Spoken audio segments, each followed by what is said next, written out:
श्रीराम समर्थ. सद्गुरू श्री ब्रह्मचैतन्य गोंदवलेकर महाराज यांचे प्रवचन 25 जून.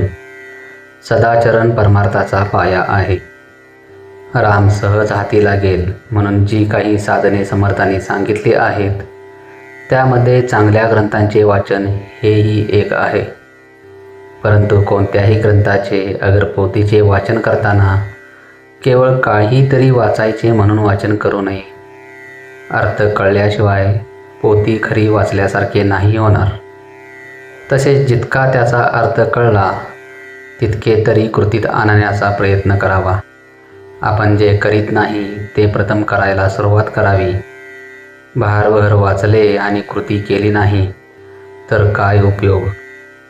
4 मैलांचा रस्ता असला तर संबंध रस्ता एकदम दिसावा असे म्हटल्याने कसे होईल.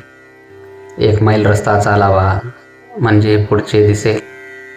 जसजशी मजल मारावी तसतसे पुढचे दिसू लागेल. परमार्थाचेही असेच आहे. बापासारख्या मिशा मला याव्या म्हणून लहान मुलाने हट्ट धरला तर कसे होईल. त्याचप्रमाणे आजच मला देवदर्शन व्हावे म्हटले तर कसे होईल. सद्गुरूची आज्ञा पाळावी, साधन करू लागावे म्हणजे सर्व काही होते.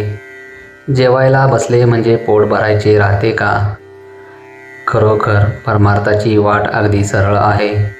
प्रपंचाचा रस्ता मात्र डोंगराळ असून काटेकुटे यांनी भरलेला आहे.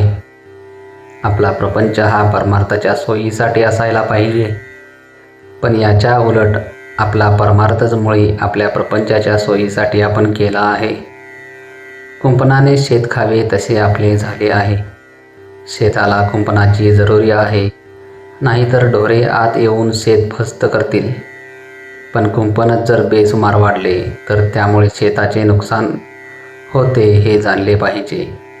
ज्याने व्यवहार तपासून केला त्याला परमार्थ साधलाच. परमार्थ हा साखरेसारखा आहे.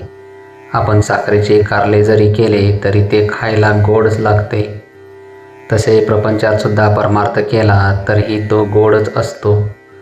परमार्थ हा आपल्यासाठीच असल्याने तो आपल्याला शक्य आहे किंवा नाही हे विचार करून पाहावे. आणि तो आपल्याला शक्य आहे असे जर पटले तर मात्र केल्याशिवाय राहू नये. पोटात अन्न घालण्यासाठी जसे तोंड त्याचप्रमाणे परमार्थाला सदाचरण आवश्यक आहे. सदाचरण हा परमार्थाचा पाया आहे. पाया म्हणजे काही घर नव्हे, परंतु पायाशिवाय मात्र घर नव्हे हे देखील तितकेच खरे.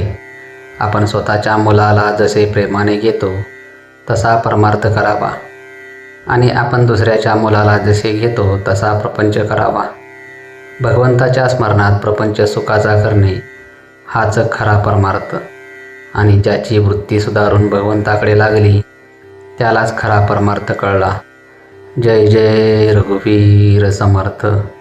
आजचे बोधवाक्य: भगवंतावर अकारण प्रेम करणे याचे नाव परमार्थ. श्रीराम समर्थ.